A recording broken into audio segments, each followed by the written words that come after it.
Hello and welcome to the Board Crazy Review. My name is D, and this week we are, of course, reviewing Castello Methoni.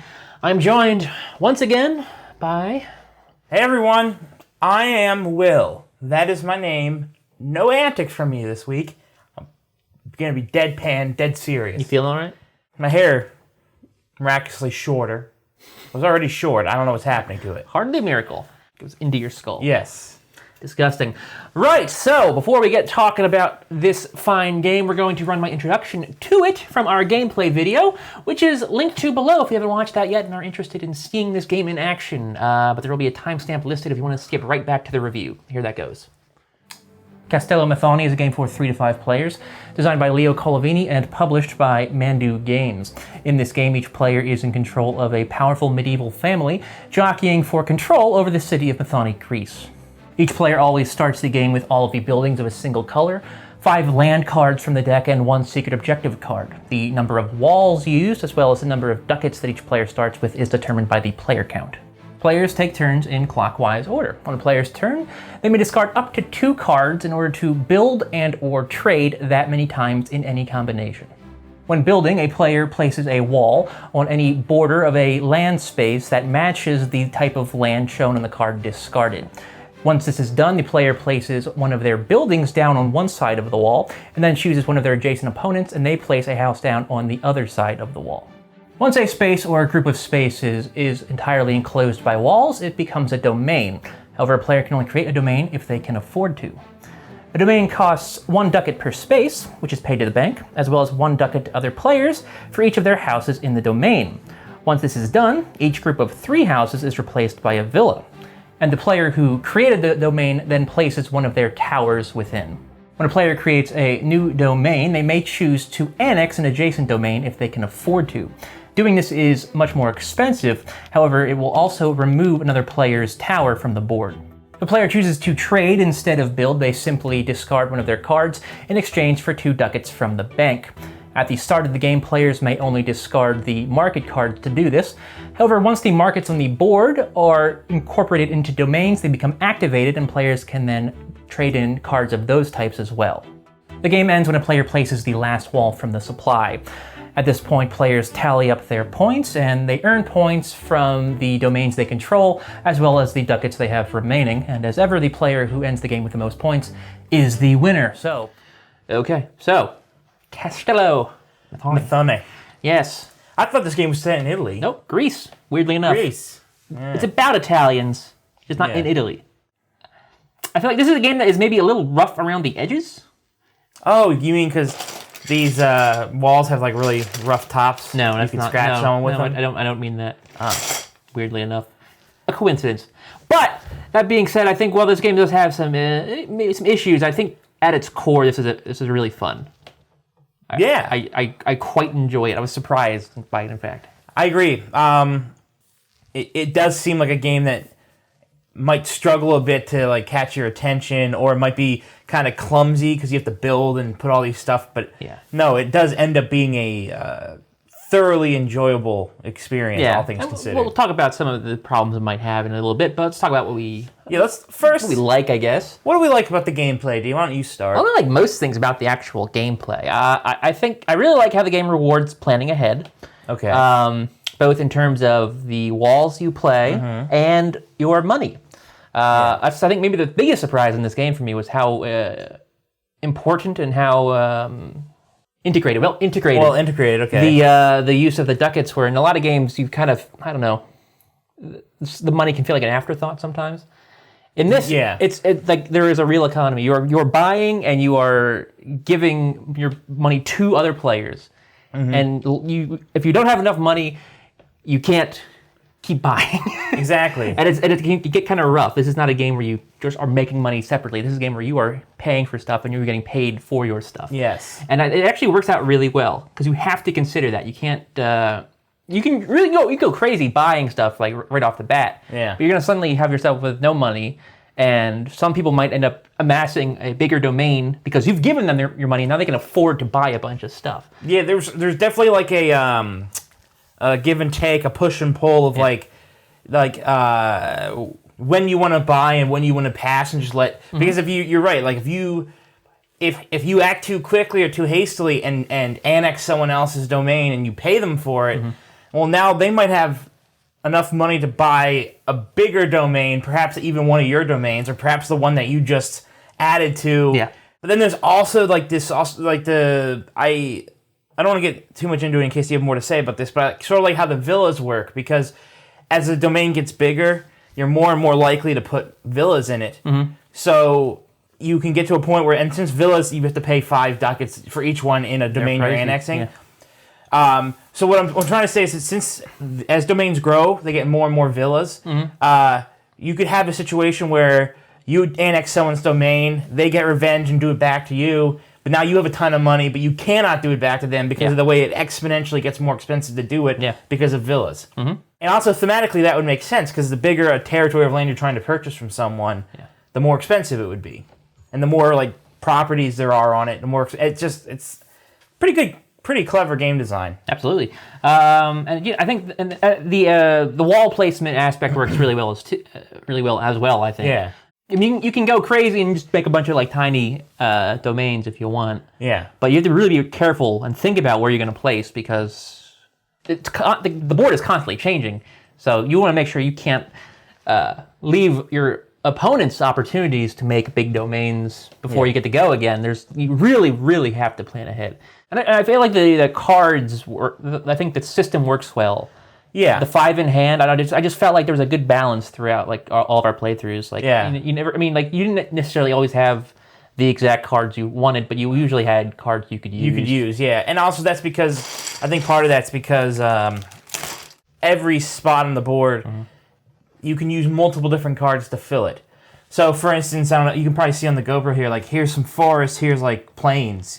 If you had a plains card or a forest card, you could put it there. You know, so basically you don't need to have... There's lots of borders. Yeah.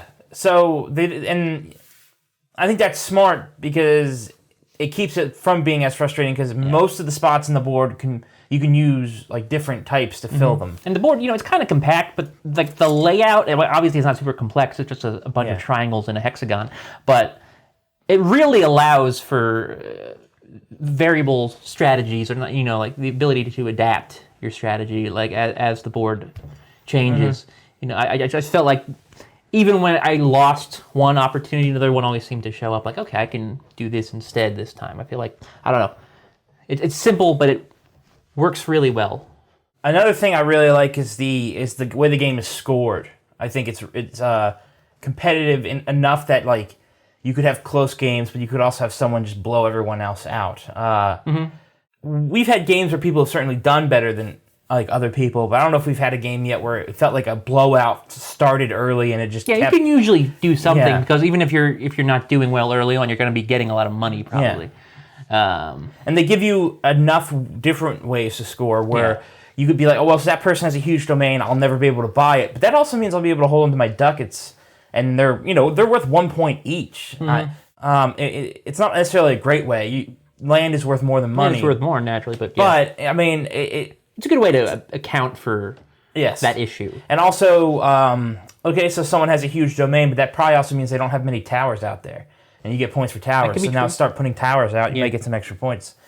It does cover basically every possible way to play the game. Yeah, pretty much in the final scoring, it's just a matter of who strikes the best balance. But I will say, if we sort of move on to things I'm not as crazy about. Okay, yeah, let's move on to a few things. Kind of related to that. I feel like the take that aspect of the game is fun for a while. Yeah. I think it plays too much into the end game. I feel like the having the last turn is like the last turn in this game is given too much prominence almost. Yeah. Like it's that one last chance to make a big move and put a wall down. No one can do anything afterwards. Exactly. Like, I mean, even if another wall gets removed, the game is over anyway. Yeah. And there's no like extra turn for the remaining players to like trade for ducats or anything like that. Yeah, luckily in our playthrough, everyone got an equal amount of turns. Yeah. But it could easily be like that. The first person got the first and last turn. Yeah. And that could, that is not it ideal. can really swing. It could be like the difference between winning and losing a lot. Yeah. Is that important if the person plays it right? Especially if that person, if they have enough ducats or something for a big play in the last move. Yes. Yeah, you mentioned earlier like the how many walls get used per player count. I kind of feel like I would treat it more like a suggestion if you own this game. You can play with as many as you want, really.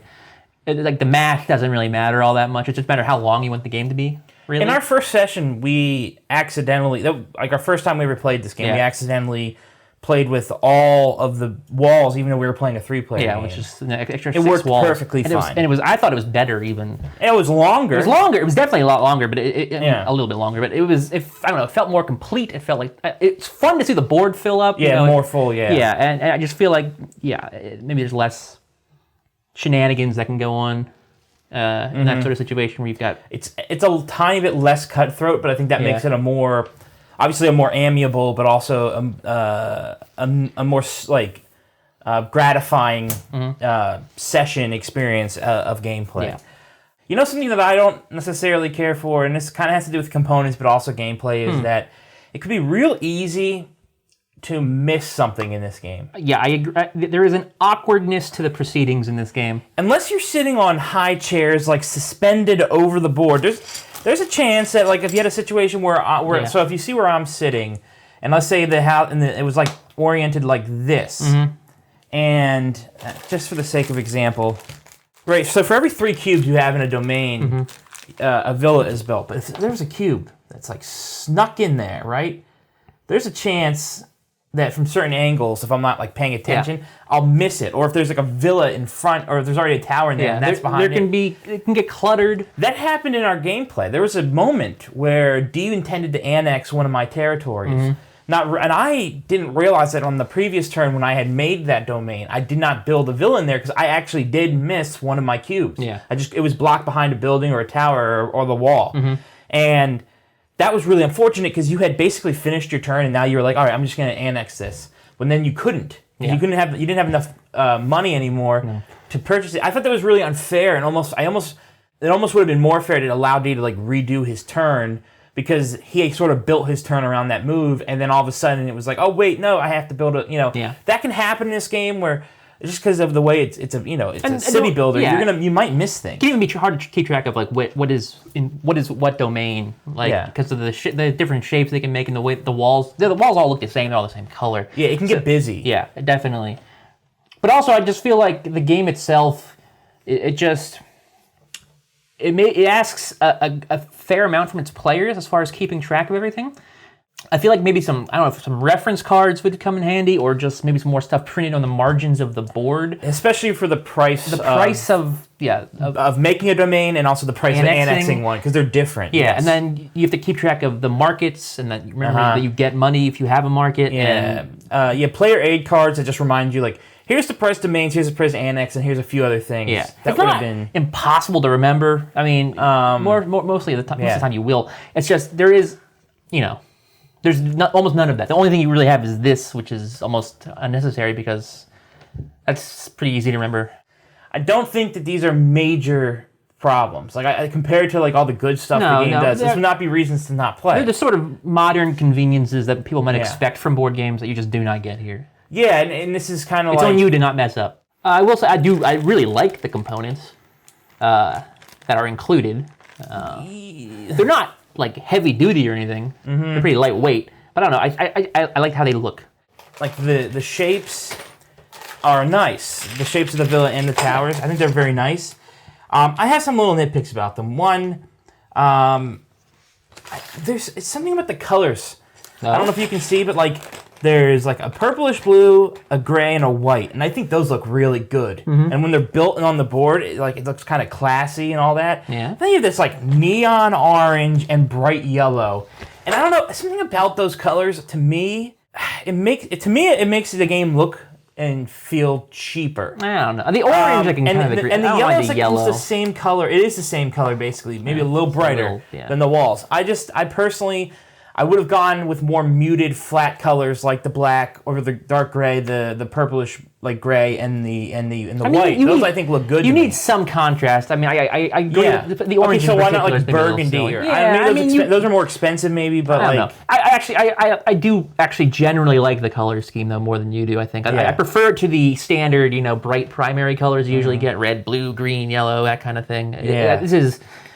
Yeah, it's definitely different. After playing it, though, I agree with you that especially when the board is full, it's an attractive. Yeah, and I like the board a lot too. And the board, it's simple but effective artwork, and I like the triangle system more than I thought I would. Oh yeah, it's great. When I was like, because it works better for the walls than if they had done squares or hexes or diamonds, which crazy. are squares. But you know what I mean. So I don't mind the component quality. It's strictly I think the color scheme makes it look kind of silly. I would have liked a more realistic color scheme, but that's just me. Should we score it? Let's score it. All right. So, this isn't going to be a game for everyone. What is obviously, but this it's not the world's fairest game, I would say. So keep that in mind. But it is, it is. I still really like it. I had a surprisingly good time with it, and I will definitely play it again. I will give this game 4 stars out of 5. Yeah, it's entertaining. It's visually appealing, and there's a lot to take that. But when it happens in a really perfect way, where someone can really conquer a lot of space, really satisfying. So I'm gonna give it a B+. Why? Because it's first off, our scores are sort of arbitrary. Really, we just kind of that's why we don't have the same scoring scale. You couldn't tell. Yeah. But. What's keeping this game from being in that A range, just kind of what you said, is that it can be a little unfair sometimes, and it's a little clunky as the board gets pretty full. It becomes a little hard to keep track of everything. It's not the smoothest game. No, it's not. But I think also its roughness though around the edges, as we said earlier, both literally and figuratively. Jeez. Yeah. I think it makes it sort of endearing though. I haven't played many games like this. And it makes it memorable to me. So yeah, and you get a Korean rulebook, which is pretty. Well, our version does. I'm fun. pretty sure the people who, when you buy it in America, I don't know if it'll have. Well, we're gonna learn Korean. We have learned Korean. We have. Do you guys understand what this says? It says what's in there probably, but in Korean. I'm assuming the rules are the same in all countries. Completely different game. This is a worker placement game in Korean. Okay, well that's our review of Castello Methoni. Thank you for watching, everybody. If you enjoyed it, please like, comment, subscribe, and click that notification button. You can also check out our social media, which are linked to below, our Facebook, Twitter, and Instagram, if you want to follow us on any of those. And you can come back this Friday, if you're watching this newish, where Will and I will be just the two of us this time. Yes. We're gonna be matching. We're gonna be matching, and we're gonna be exploring another magical animal-filled forest. We're going to be stealing nuts. Stealing nuts and acorns. Yeah. That's what I meant, but yeah. Anyway. So are acorns nuts? I thought they were corn. We learned so much. Thank you for watching, everybody. Until next time. Goodbye. Thank you for watching. See ya.